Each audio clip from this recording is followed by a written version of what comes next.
એમ કે તો એક દાંતડી વધારે લાયા છો કે નહીં? તાર ભાભી ને તો ક્યાં હોય? રામ રામ ને સીતારામ બધાને માતાજી હવનું સારું કરે ને બધાને હાચા નરવા રાખે એવી શુભેચ્છા આપું છું. તો આજે આપણે જવાનું છે ખેતર, એટલે ડુંગર વાળું ખેતર છે, આપણે આખું ખેતર છે ને ત્યાં જવાનું છે. મોટા ભાઈની બધા જતા રહ્યા છે અને આપણે શિવાની બેન પણ મોટા ભાઈની ભેગી જતી રહી છે. અને અત્યારે મારે અને શિવાનીના પપ્પાને બેને ગાડી લઈને જવાનું છે. બાકી બધા તો બળદ ગાડી લઈને ગયા છે ને એમાં જ બધા જતા રહ્યા છે. તો બસ આપણે હવે જવાની જ તૈયારી કરશું. હું વાસીદું કરવા આવ્યા છો? ઠીક, મેં કીધું અહીં વી આવ્યા છો તો ઘણા પોતળા દેખાય. જો પાડીએ શેંદી નાખો છો તમે, જો આ પાડાએ શેંદી નાખ્યા છે. તો મળો મળો ભરવા હાલો ફટાફટ. એક તો અહીંયા જ છે, જો અહીંયા છે પાવડો નથી. પાવડો જો હા મેરી આ ભેંની ઓલી બાજુ પડ્યો પાવડો.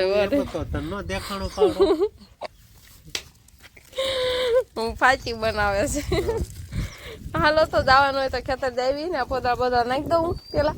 હવે એમ કેવાય કે આપણે મગફળીના એટલે કે માંડવીના ઘડિયા વાગી રહ્યા છે.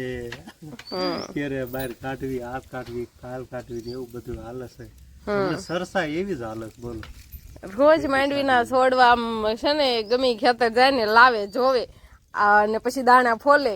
આવા થયા છે, હજુ આવા થયા છે એવું બધું નથી પાકી. અને એમાં પાછું એવું હોય કે હવે જ એમ કેવાય ભૂર પવન વળે ને પછી માંડવીના બિયામાં થોડુંક તેલનું પ્રમાણ વધારે ચડે.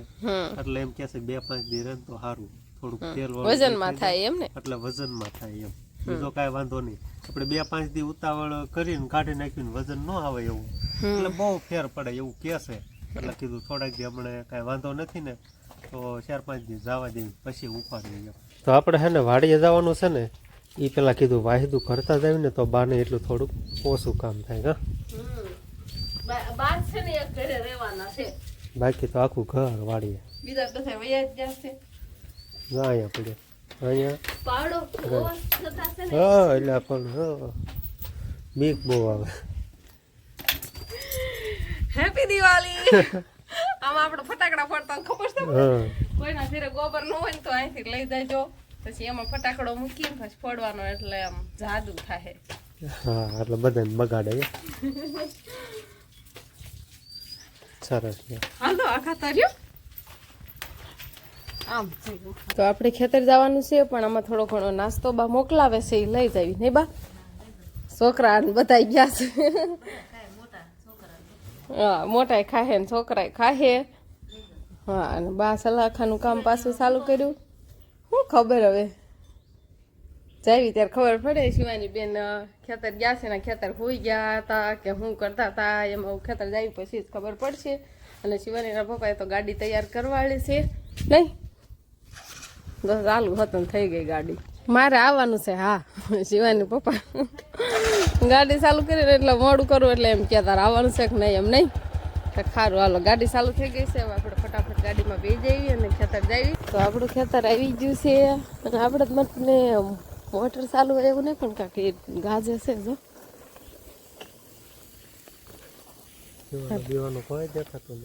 કોઈ દેખાતું નથી પણ ક્યાંક આડાહળા હશે તો ખરા ને.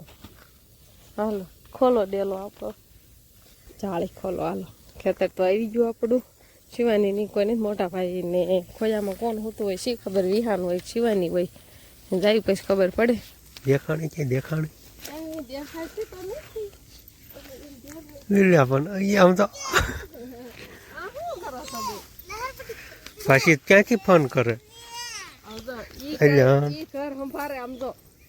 આમ તો ઓહો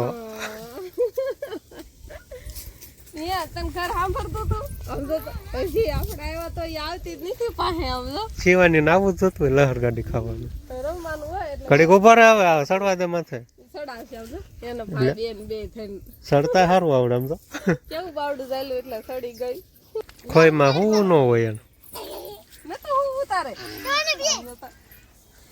આન ખેતર જ મજા આવે શિવાની ને. હવે મસ્ત વેકેશન પડી ગયું છે એટલે બે ભાઈ બોને ખેતર આવવાનું. હવે હાલો આ બધા હાલો તમારે સારું ભાગ લાવ્યા છે. હાલો લાવ્યા છે શિવાની. શિવાની હાલો વંશભાઈ છે ને સફરજન ખાવા માંડ્યા નહીં વંશ. એક વંશભાઈ સફરજન લઈ લીધું અને એક શિવાની. વિહાન ને કોઈ પૂછતું નથી વિહાન તો હવે તો ઈસકાઓમાં બેઠો બિચારો અંદર સમજો આય બારું નથી આવું ઈ તો હાલામાં એ બેઠો છે ને બધાને જોવે નહીં શિવાની આમથી આમ દોડે ને એટલે જોયા કરે શિવાની ને ભાઈ કે બારું આવું છે બાવું બારું આવું છે કે તો ખરી ઈ તો બે ભાઈ બન સફરજન ખાવા મળ્યા છે શિવાની આય ધૂળ વાળું કરીને ખાતી નહીં જો ધૂળ વાળું થઈ જાય હવે એનું લેવું છે બે એક જ હતા વસી દઈ દે હવે શિવાની ને વસ ને બધાને સફરજન દીધા એટલે સફરજન ખાવાનું ચાલુ કરી દીધું હતું અને શિવાની સવારની ખેતર આવી છે ને એમ કહેતા જરાય ફોન નથી કર્યા પણ હોતી નથી બપોર વસાળે બેન જાગે છે હવે સાંજે હબ ફૂઈ જાય છે અને હવે આપણે મારા જેઠાણી ને મારા નણંદ ને એ બધા ખડ લેશે આમ કહ બાજુ એટલે શેઠામાંથી ને એમ ખડ લેવાનું ને એવું બધું હાલે છે ઢોર હાટું થઈને આપણે લઈ જવાનું હોય એટલે હવે આપણે એ બાજુ જઈએ છીએ અને માંડવીમાં પણ આટો મરાઈ જાય બાજુ આપણી માંડવી છે આપણે જે રાપ મારવાનું ને એવું બધું બાકી છે પણ હવે થોડાક દિવસ રાહ જોવાની છે કાંક ખારી પાકી જાય એટલે આવી કાંક દેખાય છે હવે પાંદડા તો એમ તો હુકાવા મળ્યા છે જો પાલો તો ખરવા જ મળ્યો છે પણ આપણને બહુ આમાં હજુ ખબર ન પડે એમ કે થોડાક દી ખમવું છે અને આ બાજુ કાકાને ને જો કાકાને તો રાપ મારી દીધી ને પાથરા હોતન ભેગા કરવાળા છે શિવાની પપ્પા જો ત્યાં આટો મારવા જતા રહ્યા છે કે કેવા ખોખા બેઠા છે અને એમ ખબર પડે ને જ્યારે આપણે માંડવી ઉપાડશે ને ત્યારે આવા જ કાંક ઢગલા દેખાય છે નહીં દેખાય ને કેવી બેઠી છે માંડવી સારી જ બેઠી છે હા આપણે તો હજી છોડવો ઉપાડ્યો નથી આપણે પછી ખબર પડે ને 4-5 દિવસ ખમવાનું છે એમને પછી રાપ મારવાની તો આવી કાક કાકાને માંડવી બેઠી છે હા દેખાય જો આવું કાક ખોખું બેઠું છે તો આપણે ઓલા શેઠેથી ને આ શેઠે આવતા રહીએ છીએ એટલે અહીંયા આપણે પૂરું થઈ જશે એટલે આ બાજુ છે ને જે ખડ ને એવું બધું ઊભું છે એમાં આપણે પહેલાં થોડું ખડ ને એવું બધું આમાં વાટ્યું હતું પણ પાછું ફૂટીને થઈ ગયું છે અને આમાં જો અંકિતાબેને એને ખડ લીધેલું છે કોળિયું પડી છે થોડું મોટું ક્યાંક દેખાય ને ખડ જાજુ નથી લીધેલું છે તો શિવાનીના પપ્પા છે ને બધે છોડવા ઉપાડે છે આ કાકા ઓલામાં છોડવા લાવ્યા છે હવે એમાં ખોખા જોવે છે ને હવે અમારા ઓલામાંથી છોડવા ઉપાડ્યા છે કેવા છે ખોખા આપણા ઓલામાં અંધા ઓલામાં નોખા ભેગા કરે છે